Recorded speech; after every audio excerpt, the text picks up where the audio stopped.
What is going on with these outfits? Well, I know. Welcome to Cook with Jake and Joy, breakfast edition, pajama edition. Pajama edition. You know, when we get together for holidays or just our whole family, it's so fun to make breakfast in the morning, and why not keep your cute pajamas on? Yeah, and for authenticity's sake, it actually is early in the morning right now. Yes. So yes, and we are going to make something it's that not we fake. really want. We're not faking it. No, not faking it, and I think they're adorable. I do too. Yeah, and we're not kind of so matchy, so it's fun. Yeah, I'm so excited what we're about to make. We're making a gluten-free vegan tofu Benedict, which Benedicts are one of my all-time favorite breakfast foods. And same for you, right, Derek? I love Benedict. I love Benedict. Eric, Daryl. Darren.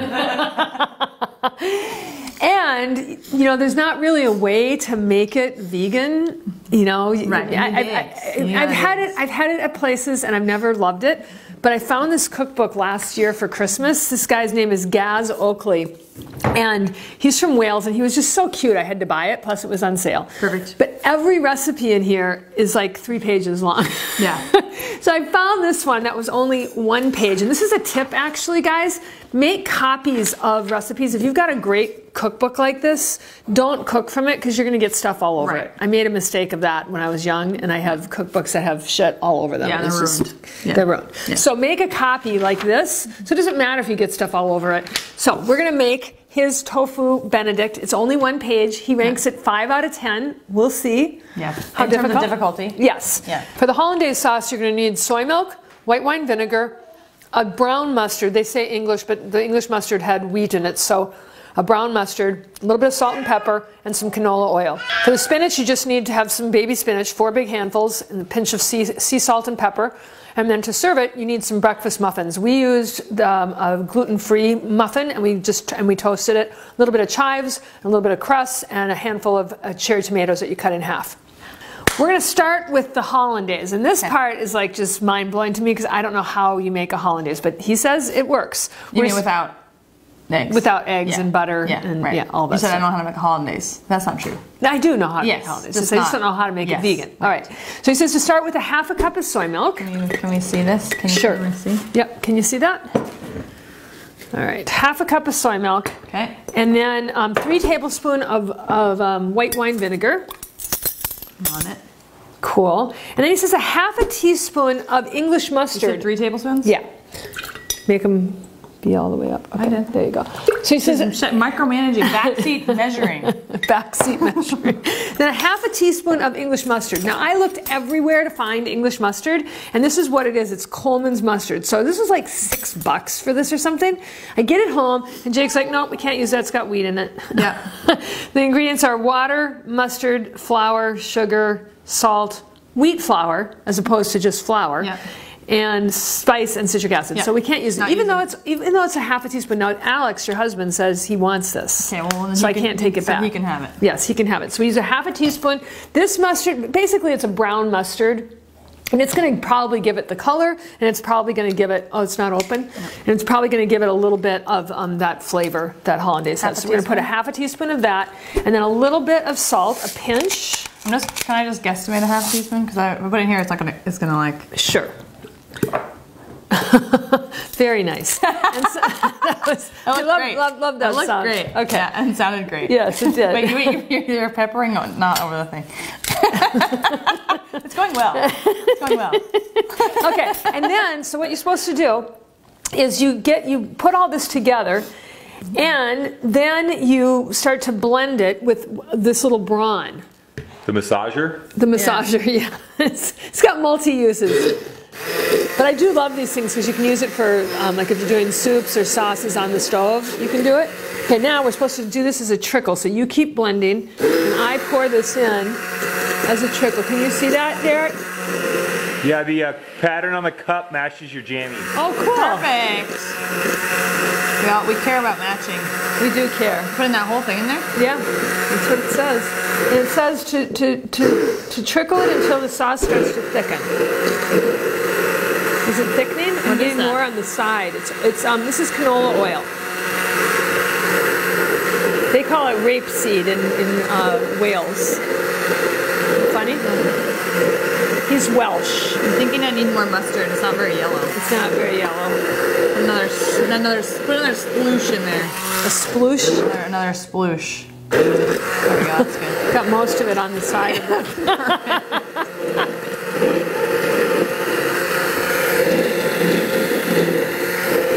It's not very yellow. No. Is it getting thick? Is it yellow in the picture in the thing? I don't remember. Should I look it up? Yeah. Page 18. It's thick now. It's this color. Oh yeah, it's thick now. Should I put more mustard in? See, this is more yellow than Right, this. so That's that why. would do it. Right. Yeah. That's right. That's You think that's thick enough? I don't think that. No, look, keep it. look. It's like really pretty gelatinous-y. Really? Let me taste. It's pretty good. I don't know if it tastes like. I would put a little bit more oil in it. Okay. Okay. All right. Should I put more mustard in it? How did it taste? Mustardy.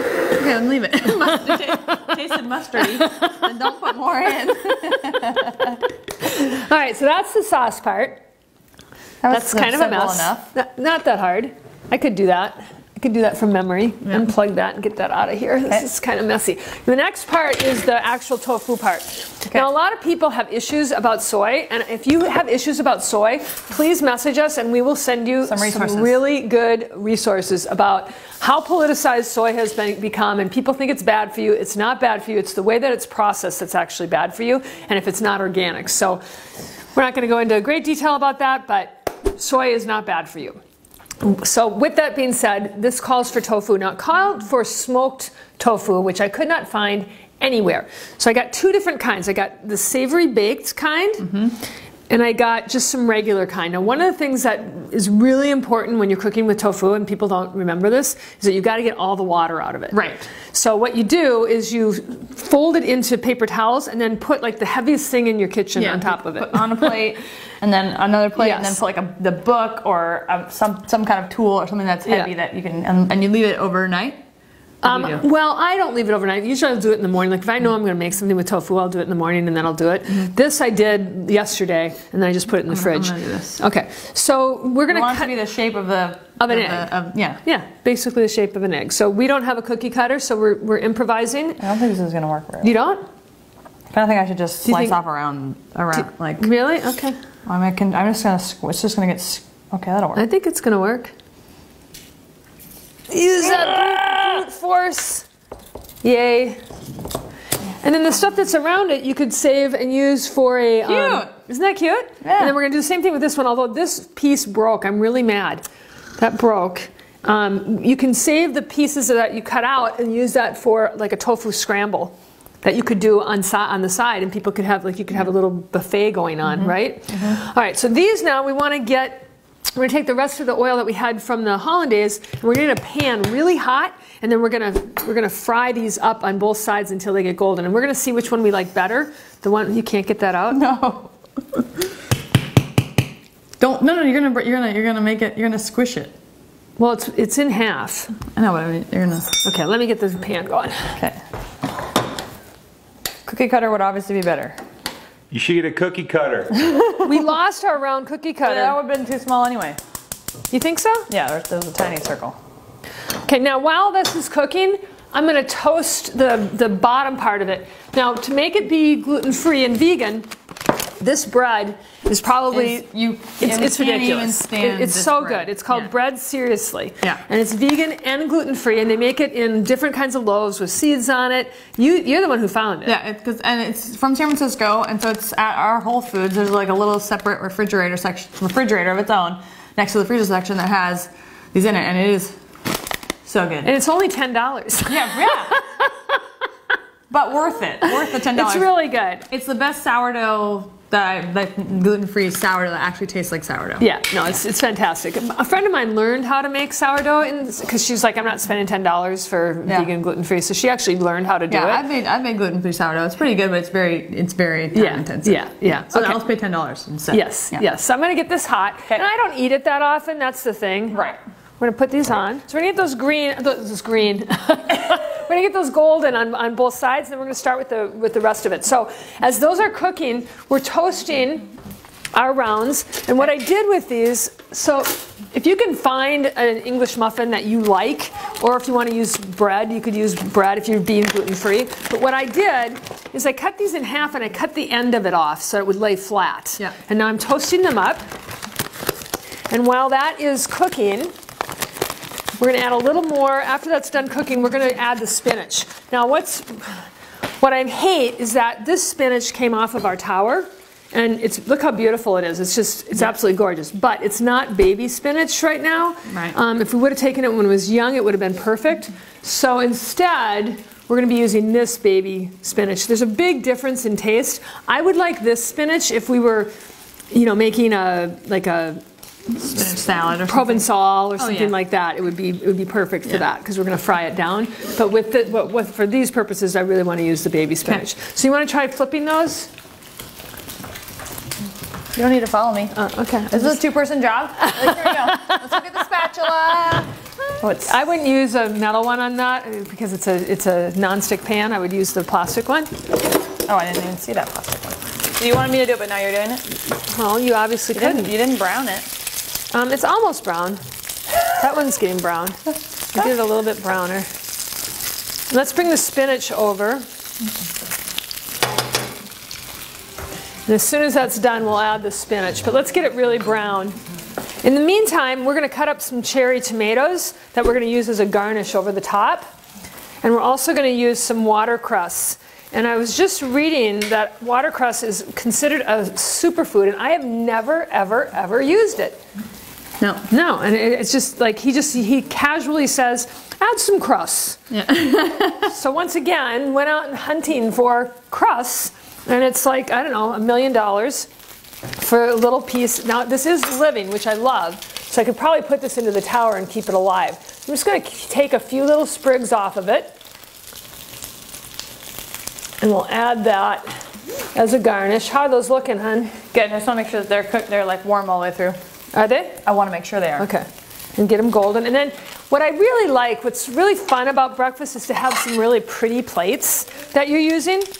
And we're going to line those up on that. And we're going to put the whole thing together. I'm super excited. Okay. The spinach we need to have, it says to use, so this recipe calls for black salt, which I cannot find anywhere. I asked Whole Foods. They said they knew what it was, but I could not find it. But that it gives it more of an eggy flavor. But we'll put a little bit of black pepper on it. So want me to pull these off of here, or put the spinach in there? Put it on while it's cooking if it needs to be cooked more. How much of this? One thing that you need to know about gluten-free bread. You think they're done? Yeah. You're gonna take the tofu out before you put the spinach in. I was asking you. Yeah. My husband does things side by side. He would not take it out. Well, this calls for taking it out because you got to put 4 handfuls of spinach. Well, I didn't know if you wanted to put the stop. Don't touch them with your hands. Are you serious? She's like, let me just get in there. You need a plate to put them on. Here, let me flip it back to you. So much cheek, so much sass. Jeez. Okay, and then it says to put a little more oil in, but I think we've got enough. Yeah, there's plenty of oil. Yeah, and then a little butter. Ow! So 4 handfuls of spinach and a little salt and pepper. So put the cover on to help it. Yeah, it'll wilt. It'll make it wilt down. It says you just cook it for a minute. I'm gonna stir it a little bit. Yeah. Oh, it's getting real brown on the bottom. You need me to do that? Are you seriously? Get out of here. I just don't trust you. I don't trust you to not just put your hand in there. I'm not going to put my hand in spinach. All right, cool. So let's put it all together. Hot, hot, hot, hot. So I toasted these, and that's the thing about gluten-free bread, is it takes a bunch of time to actually get it toasted like this, but I like gluten-free bread when it's been toasted. So we're going to do a little comparison of the one that has, you want to bring that pan over here, please? Don't touch it. Okay, just put a little bit on each one.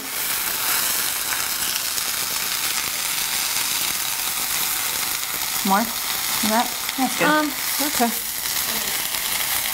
Derek, are you going to like this with spinach? Yeah, I just can't see it. Huh? Can't see it. Can't see it. Look, So far, spinach. that's the spinach part. And then we're going to add the egg. The egg. Now, I think you could probably cut this in half. Yeah, like that way. Yeah. Yeah. Should we do that? Yeah, that's a little much. Yeah, so we're gonna have to put it back on the pan. 'Cause I think that's a little bit thick. Now he shows it that thick in the book, but I think that it would be too much. So we're gonna have to fry that up. Yeah.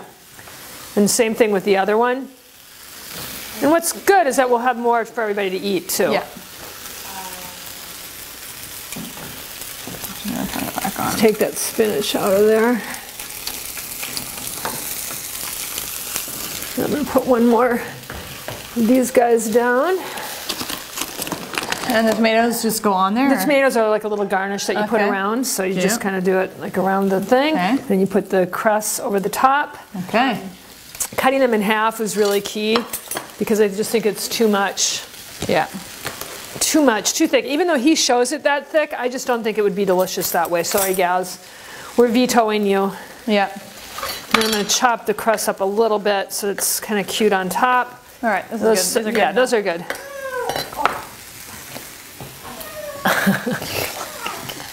And let's do one of each so we can do a taste test. Yeah. Bum, that one got flipped in half. Cool, cool, cool. And then we'll drizzle the hollandaise over the top. This is actually pretty good. I can't believe how thick that got. Look at that. It's pretty cool. Yeah. And we'll put a little bit on that one. And then the crust. And then the crust to make it cutie. I like how that went down the side like that. That's cute. Okay. All right, and the crust is right here. And I'm gonna do a fork and knife. We gotta try it. Gotta let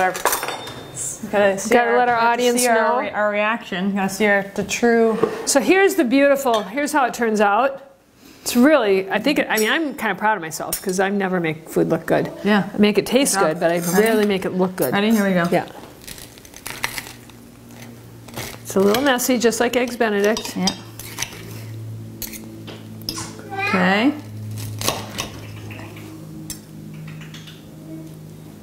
Oh. Okay, ready? What do you think? Crap. You want a little tomato with that?